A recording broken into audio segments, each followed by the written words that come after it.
Could John Cena be set to return to WWE next year and compete at WrestleMania 39? We've got news on possible match plans for the former WWE champion. Plus, Austin Theory unsuccessfully cashed in his Money in the Bank contract on Raw on Monday. Got an update on plans for Theory moving forward. Speaking of Raw, we've got the ratings for this week's episode on the USA Network. Vince McMahon, was he open to doing a very extreme match type at one point in WWE history? We've got the latest from this week's episode of NXT. SCRYPTS reveals another mysterious message. Zoe Stark turns heel. Dominik Dijakovic is on his way back to NXT. Plus, R-Truth announces he is set to undergo surgery.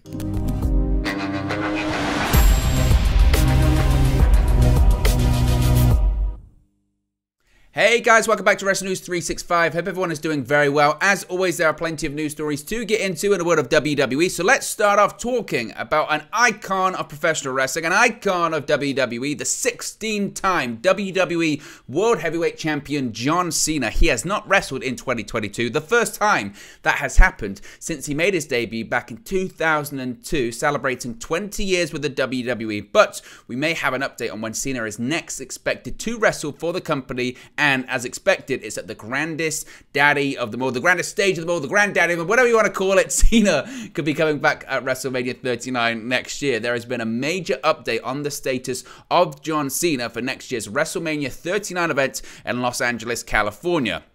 Cena last wrestled for WWE back at SummerSlam in 2021, coming up short against Roman Reigns in a Universal Championship match, his only match of the year. Cena has wrestled a match in every year for WWE since his debut back in 2002, but that 20-year streak seems to be set to come to an end this year. Cena's only WWE appearance this year was on the June 27 episode of Monday Night Raw, where the company celebrated 20 years since his debut. While it seems extremely unlikely that Cena will wrestle in the remainder of this year, we may have more luck in seeing him wrestle next year in 2023. Speaking with Give Me Sports' Louis Dangor, the WrestleVotes Twitter account provided an update on Cena's status for the show. They said, quote, "Cena should be there and Cena should be wrestling." Now, many had speculated it would be less likely for the 16-time world champion to make his WWE return following the retirement of former chairman and CEO Vince McMahon. However, WrestleVotes continued on, noting that Vince's retirement won't make a return less likely.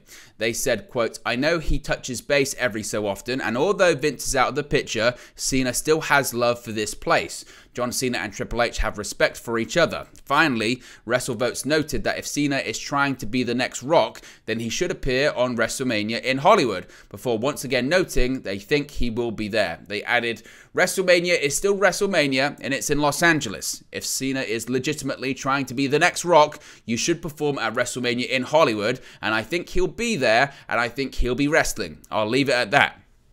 Previously, many had speculated that Cena would take on Austin Theory in a match at this year's SummerSlam. Of course, that never actually ended up taking place.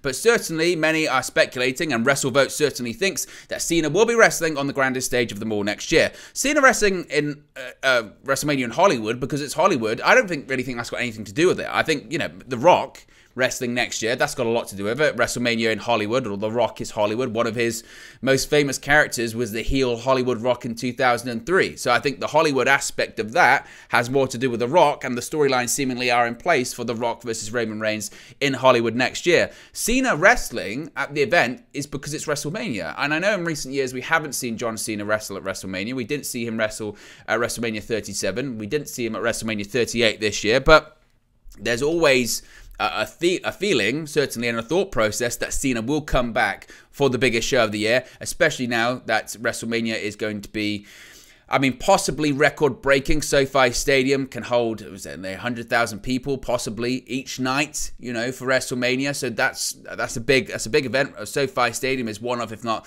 the best stadium, certainly the most highest tech and amazing stadiums in the world.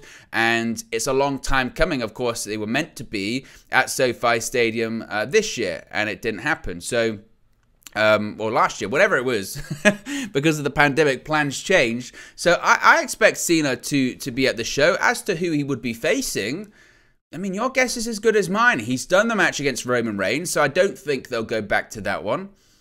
As far as who else do you look at on the roster, I mean, maybe they could revisit Cena versus Bray Wyatt once again, because They didn't get to do it when the plan was to do it in 2020 at WrestleMania 36. You remember, Raymond James Stadium, it was meant to be John Cena versus The Fiend Bray Wyatt. And of course, because of the pandemic, because of everything shutting down, they had to pivot. They still had the match at WrestleMania 36, but it was the Firefly Funhouse cinematic match, which was very good, depending on who you ask. A lot of people were kind of polarized and divided on it, and it kind of delved deep into John Cena's past, and The Fiend technically won, I guess, kind of won that match. But certainly, if they wanted to revisit that, now that Bray Wyatt's back with the company, they could do that, and Cena could put over Bray Wyatt in the middle of the ring inside of a stadium. That's possible.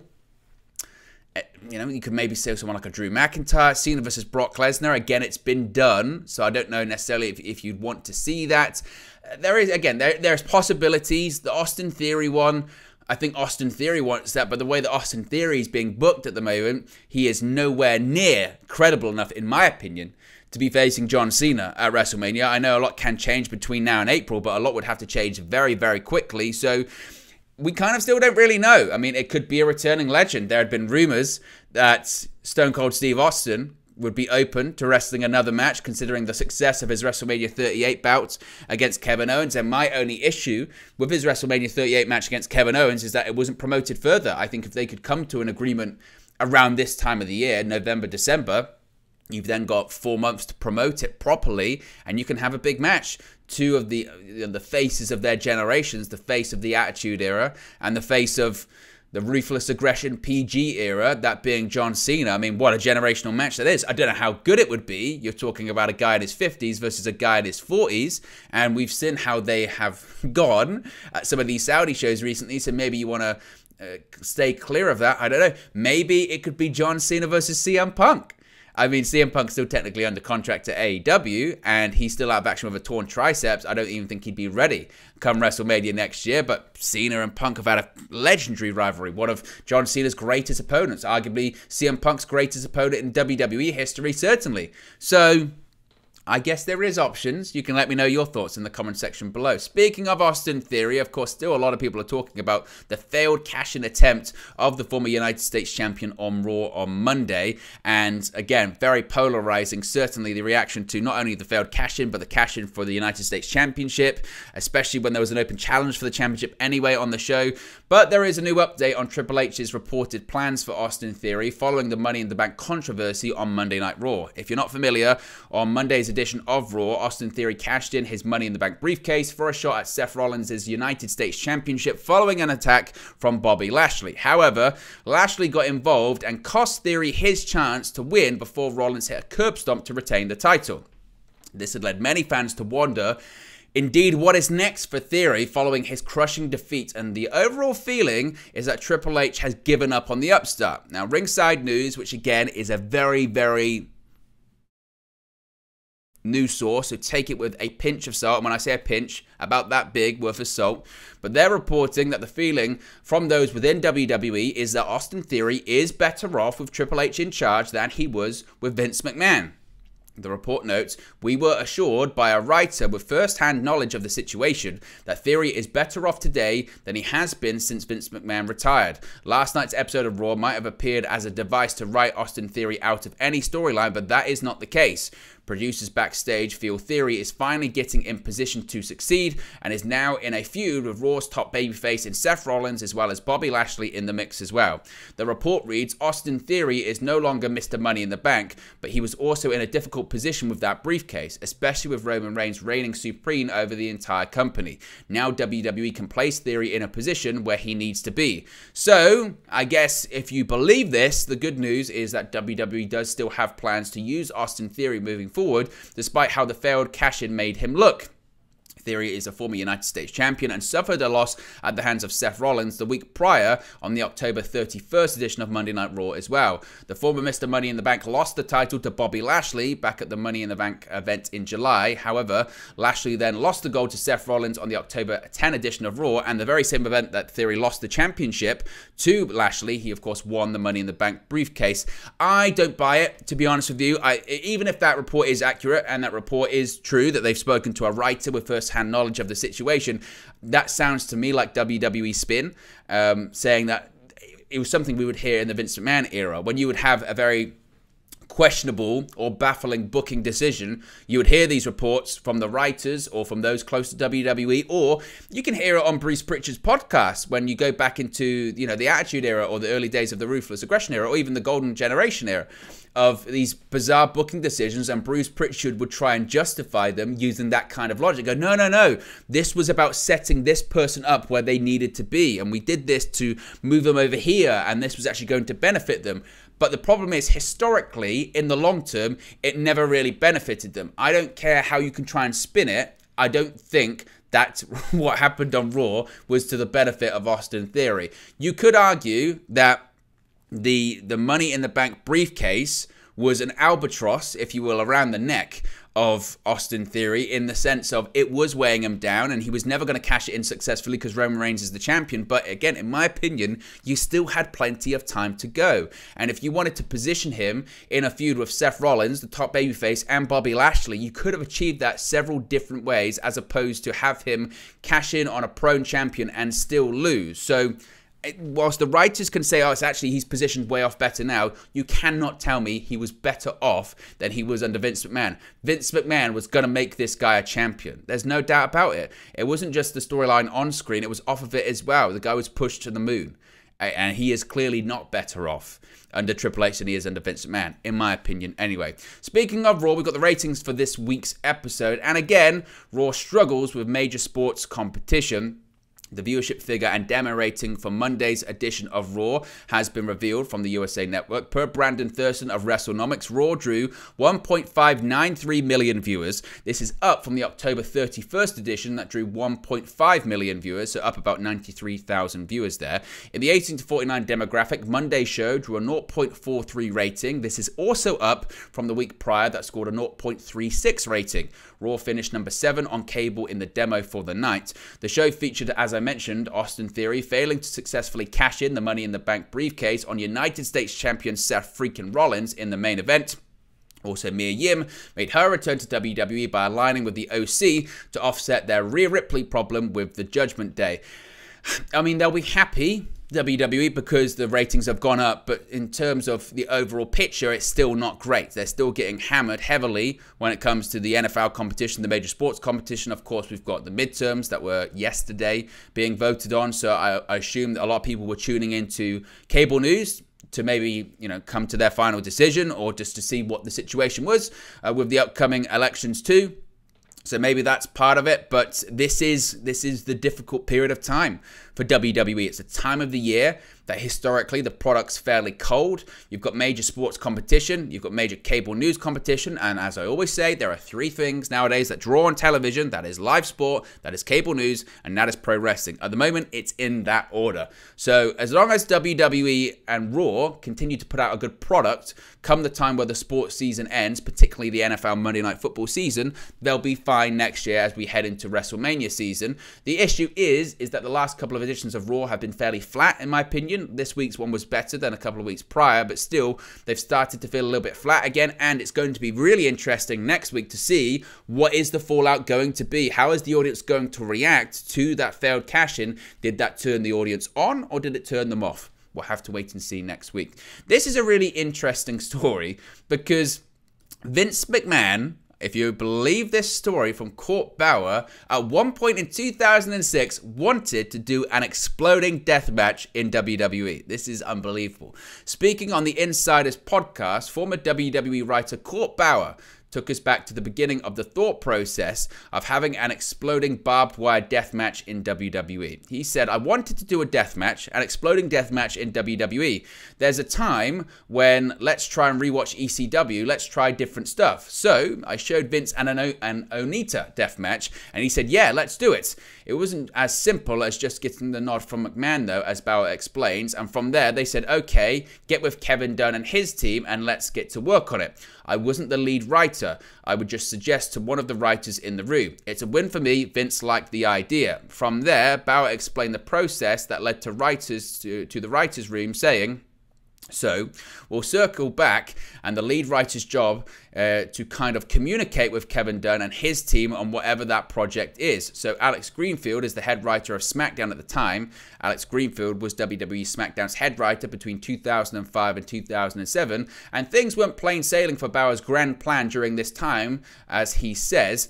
He says he tries to keep in contact with Kevin Dunn's team. He's not getting the clear answers, and he's like, hey, we get pictures from our mock-ups. What do you need from our end? Do you need anything? Here's the video. When the answers did come, what was presented wasn't what had been envisioned, with Balor describing the construction as action place that comes to life. An action place that would eventually go on to be the grounds for, drumroll, The Undertaker versus The Big Show in a Punjabi prison match at the Great American Bash in 2006. So, from what started off as an exploding barbed wire death match, with Vince McMahon being shown matches of Onita, and if you've never seen Onita or the FMW matches, Dark Side of the Ring did an excellent episode on them, or you can just Google them or YouTube them. They're insane.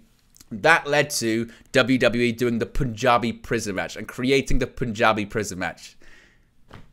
Unbelievable. Unbelievable. Let's talk about NXT this week. We've got another mysterious message from SCRYPTS on this week's episode on the USA Network. NXT was interrupted last night and completely taken over by a creepy message from WWE's latest mystery, SCRYPTS. During the message, the mysterious SCRYPTS continued to threaten NXT, saying, "My name is written on the walls, my voice sounds through the halls, and soon I'll be in NXT to watch the whole thing fall. Pain is truly among thee. Imagine what will happen has happened."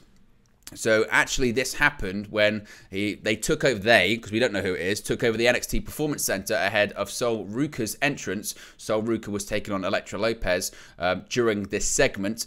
As far as who it is, we still don't know. One main roster star has ruled them out as a suspect of the new mystery. SmackDown star Top Dollar tweeted that it was not him. He said, quote, "This is not me, carry on." And carry on indeed. So I have no idea who this will be. A lot of people are suggesting that it's going to be some new debuting star that we've never seen before, possibly a name out of the Performance Center. We'll have to wait and see. But you can let me know your predictions in the comment section below. Who is SCRYPTS? We saw a heel turn in the main event segment last night of NXT, and it's quite a significant one because in the main event of last night's NXT, the NXT Women's Tag Team Champions Katana Chance and Kaden Carter took on challengers Zoe Stark and Nikita Lyons. In their short-lived rivalry recently, Zoe Stark seemed to have been on a big rampage, seemingly, with Lyons stepping in to play peacemaker with her partner. However, it seems Stark is no longer interested in playing tag team nor powers with Lyons after the pair had a hard-fought battle with the champions. Ultimately, they were unsuccessful for their bid at the NXT Women's Tag Team Championships. After Katana Chance and Kaden Carter retained, Stark and Lyons handed them the belts as if to signify peace and respect, with even Lyons bowing to their opponents. However, for her part, Stark maintained possession of the belt and used it as a massive weapon to smash her now former partner Nikita Lyons in the face. After Stark also lunged at the champs who escaped the ring, she dropped the belt and stood over Lyons to end the show. The crowd was singing, "Oh, Zoe is angry," to which Zoe audibly replied over Lyons' motionless body, "Yeah, Zoe is angry." So it would appear the team of Zoe Stark and Nikita Lyons is no more, and as you can see on the screen, Lyons was pretty upset about it, to be frank. I mean, look, it'll be interesting to see where they go with this going forward. I think seemingly they're giving the push to Zoe Stark, and actually, when a partner turns on someone, whilst the perception can be that the person who turned on them is getting the push, Nikita Lyons, I would probably argue, is WWE's big project there, and she could be destined for the main roster soon. So this could actually be the beginning of Nikita Lyons actually getting called up to the main roster. She could possibly have this big feud with Zoe Stark and then possibly get called up to the main roster maybe after Survivor Series or something like that. We'll have to wait and see. Speaking of NXT, Dominik Dijakovic is on his way back to the brand. We've known this for several weeks at this point, but after vignettes featuring his former mask being burned and then further teases of a new authority, finally we kind of saw the face of a returning star, saying, quote, "I've wiped the slate clean for a fresh start. I've left the past where it should be." While still obscured by sunglasses and some clever editing, the mysterious vignette certainly seems to feature Dominik Dijakovic. However, it remains to be seen what this character iteration of Dijak we are set to see. While the vignettes have featured discussion of authority and justice, we'll have to continue to wait and see what the NXT future has in store for his big return, but we're getting one step closer to Dominik Dijakovic making his comeback to the brand, and I'm very excited to see it because he really is a tremendous talent. Finally, R-Truth, speaking of NXT, was in action last week on NXT, but suffered a very serious injury during the show. We have more details now on the injury and how long possibly he'll be out of action for, and the immediate future for the veteran WWE superstar. R-Truth has confirmed that he suffered a torn quad during his match on last week's NXT show. On the November 1st episode of the developmental brand, Truth took on Grayson Waller in singles action. During the match, Truth attempted a dive to the outside, but his leg gave out on him, causing the match to be stopped. It was reported shortly after the show that Truth had suffered a torn quad, which would take him out of action for a significant amount of time. Truth took to Twitter yesterday to confirm that he did indeed suffer a torn quad and that the injury would require surgery. Truth thanked the fans for their support following his injury before joking he would turn his surgery into a documentary. He wrote, quote, "Thank you to each and every one of you. I might turn this into a documentary. Hashtag what is this?" We obviously wish Truth a full and successful recovery from his surgery, one of the most beloved and adored WWE superstars in recent memory. So there you go, guys. That's the latest WWE news for you. Be sure to smash a like on the like button. Be sure to subscribe bottom right-hand corner. Let me know your thoughts on today's WWE news stories in the comment section below, and I'll speak to you again very, very soon. Hey guys, thank you for watching, listening, streaming, or however you come across this video today. Be sure to click on the video on the right there to watch our next video, or click the bottom there to subscribe, or the bottom right hand corner. Thank you very much, and I'll speak to you again very soon.